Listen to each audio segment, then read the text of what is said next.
اس کی دونوں سائڈیں بڑے کھلے عام تصدیق کر رہی ہیں، تو اس کے اوپر غور کیجیے گا۔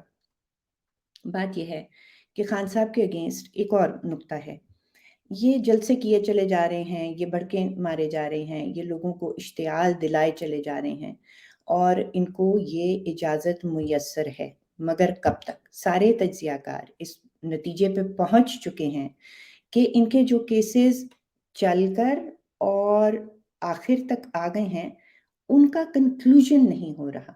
وہ کنکلوژن کیوں نہیں ہو رہا؟ سب کی سمجھ میں ایک ہی بات آ رہی ہے کہ جب جنرل باجوہ ریٹائر ہو جائیں گے 29 نومبر کو، اس کے بعد تیزی آئے گی اور کنکلوژنز آئیں گی، اور اسی وجہ سے آپ عمران خان کی باتوں میں، جلسوں میں یہ ہجان دیکھ رہے ہیں۔ اسی لیے وہ یہ ڈیڈ لائن پہ کام کر رہے تھے کہ جنرل باجوہ کے جانے سے پہلے میں پرائم منسٹر کسی بھی طریقے سے بن جاؤں، اور یا پھر میں کوئی ایسا سپہ سالار لگا دوں جو میرے خلاف جو مقدمے ہیں ان کو آگے نہ بڑھنے دے۔ تو ایکسپیکٹیشن یہ ہے کہ جنرل باجوہ کے جانے کے بعد ان کے خلاف جو کیسز ہیں، چاہے وہ توشہ خانہ ہو، چاہے وہ ممنوعہ فنڈنگ ہو، کوئی بھی کیس ہو، چاہے وہ ابھی ایک دوبارہ جو شروع ہوا ہے declaration with regard to his children, وہ ہو، کوئی بھی ہو، وہ جنرل باجوہ کے جانے کے بعد اختتام پہ شاید پہنچیں گے، ایک نتیجہ ان میں سے نکل آئے گا۔ سوال یہاں یہ کھڑا ہوتا ہے کہ جب تک جنرل باجوہ ریٹائر نہیں ہوتے تب تک عمران خان صاحب کو اجازت ہے کہ وہ اس طرح کی کیمپینز چلاتے رہیں اور اشتعال دلاتے رہیں اور لوگوں کو پروپیگنڈا کر کے برین واش کرتے رہیں۔ تو یہ بہت سخت نقصان ہو رہا ہے۔ اس نقصان کو روکنے کے لیے جب واضح ہے کہ انتظار صرف 29 نومبر کا ہو رہا ہے، تو کیا آپ ویٹ کر رہے ہیں کہ جب گھر میں اچھی طرح آگ لگ جائے گی اور 29 کے بعد شاید آپ اس آگ کو نہ بجھا سکیں تو آپ لگنے دے رہے ہیں؟ اگر یہی معاملہ ہے، اور اگر نہیں ہے تو کوئی وجہ بتا دے کہ یہ کیسز کیوں نہیں ختم ہو رہے، کوئی دلیل دے دے کہ یہ کیسز کیوں نہیں ختم ہو رہے۔ ہر طرف سے یہی اشارہ ہے کہ یہ کیسز ختم نہیں ہوں گے جب تک جنرل باجوہ اور آرمی کمانڈ چینج نہیں ہوگی، وہ ریٹائر نہیں ہوں گے۔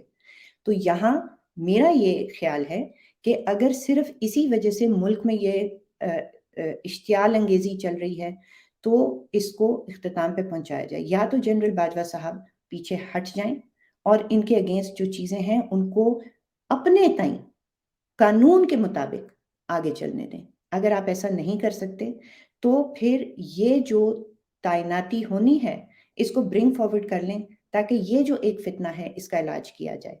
29 نومبر کا انتظار نہ کیا جائے، بہت باعزت طریقے سے اس کو جلدی کر لیں، کیونکہ اگر یہ آپ کا بوجھ ہے اس کو ساری قوم کا بوجھ نہ بنائیں۔ ایک تو پوائنٹ یہ رکھنا چاہ رہی تھی۔ دوسرا جس پہ بات چل رہی ہے وہ ابھی اس کی کوئی تحقیق تو پوری ہوئی نہیں، جو بگنگ ہوئی ہے پی ایم ہاؤس کی اور وہ لیکس پہ لیکس آ رہے ہیں، وہ پتہ چل جائے گا۔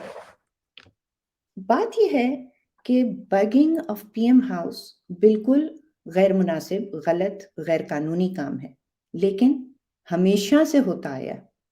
جو چیز پہلی مرتبہ ہوئی ہے اور اس کی بائی دا وے کسی بھی طریقے سے جسٹیفیکیشن یا اس کو جسٹیفائی نہیں کیا جا سکتا، بات یہ نہیں ہے۔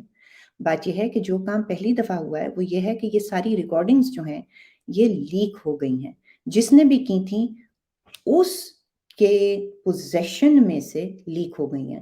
اب بہت سے لوگ کہہ رہے ہیں کہ یہ عمران خان کا کوئی نیٹ ورک ہے جس نے یہ کام کیا، جس نے یہ بگنگ انیبل کی۔ میرے خیال میں وہ ایک معصومانہ بات ہے۔ عمران خان پاور سے جا چکے ہیں، وہ خود تو نہیں کرا سکتے، لیکن کوئی نہ کوئی سیکیورٹی اسٹیبلشمنٹ ایجنسی نے کی ہے، لیکن ان کے پاس سے یہ چیز لیک ہو گئی ہے۔ مسئلہ یہاں پہ یہ ہے کہ جو آپ کے الیکٹڈ ریپرزینٹیٹیوز ہوتے ہیں، ہمارے سیکیورٹی ادارے انہی کی کیوں ہر وقت نگرانی کرتے رہتے ہیں؟ وہ کیا الیکٹڈ نمائندے پاکستانی، وہ کیا چاہے وہ عمران خان ہو چاہے کوئی بھی ہو، وہ ملک دشمن تو نہیں ہوتے؟ جب آپ اپنے ہی لیڈران کی اس طریقے سے کرتے رہیں گے نگرانی تو ایک دن یہ تو ہوگا کہ جو کچھ آپ نے کیا ہے وہ آپ سے بھی نکل کے باہر آ جائے گا، اور یہ پاکستان کے لیے کتنی نیگیٹو بات ہے۔ تو یہ جو ہے نا، جو لیک پی ایم ہاؤس کا ہوا ہے، this was something which was waiting to happen. میرا خیال ہے یہاں پہ جو سب سے بڑا لیسن لرن کرنے کا ہے وہ یہ ہے کہ ہماری جو سیکیورٹی ایجنسیز ہیں ان کو آؤٹ ورڈ جو ہے نگرانیاں کرنی چاہیے کہ باہر سے آپ کے ساتھ کون دشمنی کر رہا ہے. میں مطلب آپ اگر صرف اپنے ہی پولیٹیشنز کی نگرانی کرتے رہیں گے تو 100% یہی ہوگا کہ جو بیرون ملک کے آپ کے اوپر جو کر رہے ہیں کوئی دشمنی، کوئی سازش، وہ پھر آپ کی نظر سے نہیں گزریں گے.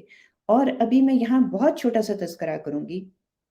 پاکستان میں اس وقت جو ہو رہا ہے وہ شاید اسی لیے ہو رہا ہے کہ آپ نے نظر اپنے سیاستدانوں پہ رکھی ہوئی ہے، آپ نے نظر اصل دشمنوں پہ نہیں رکھی ہوئی. آپ کے ہیلی کاپٹر گر رہے ہیں. آپ کے جو اہلکار ہیں، چاہے وہ پولیس سے ہوں، چاہے وہ آرمی سے ہوں، چاہے وہ رینجر سے ہوں، وہ اغوا پہ اغوا ہو رہے ہیں. ٹارگٹ کلنگز چل رہی ہیں اور یہ ہیں آپ کے اصل دشمن جو آپ کے ہاتھ سے نکلے ہوئے ہیں. آپ نے بلوچستان میں متعدد اٹیکس دیکھے ہیں جو بڑھتے چلے جا رہے ہیں. یہی وجہ ہے کہ آپ نے صرف جو پالیٹکس ہے اس کو فتح کرنے کے لیے اپنی نظریں گاڑی ہوئی ہیں اور جو اصل دشمن ہیں ان کی طرف آپ کی توجہ نہیں ہے. اس توجہ کو چینج کرنے کی ضرورت ہے، اس روش کو چینج کرنے کی ضرورت ہے کہ آپ پرائم منسٹر ہاؤس کے اوپر نظریں گاڑے ہوئے ہیں، آپ ہر پارٹی کے اوپر نظریں گاڑے ہوئے ہیں، آپ ہر ایک کی نگرانی کریں، آپ ہر ایک کی جاسوسی کریں. یہ ایک سیکیورٹی سٹیٹ بنائی ہوئی ہے. یہ اس وقت کولیپس ہو رہی ہے اسی وجہ سے کہ آپ کا جو اصل کام ہے وہ آپ نہیں کر رہے. اور میرا خیال ہے یہ کرنا چاہیے. اب یہ بات کسی کو پسند آئے نہ آئے لیکن یہ سارا کچھ عوام کے سامنے کھل کر آ چکا ہے. ایک ایک بات جو میں نے کی ہے اس میں کوئی نئی بات نہیں ہے، میں نے کوئی اطلاع نہیں دی، یہ سارا کچھ پتہ ہے، لیکن اس کے اوپر صرف انالیسس ضروری ہے، اس سے سبق سیکھنے کی ضروری ہے. بہت بہت شکریہ اس وقت تک کے لیے. اگلے وی لاگ تک تھینک یو.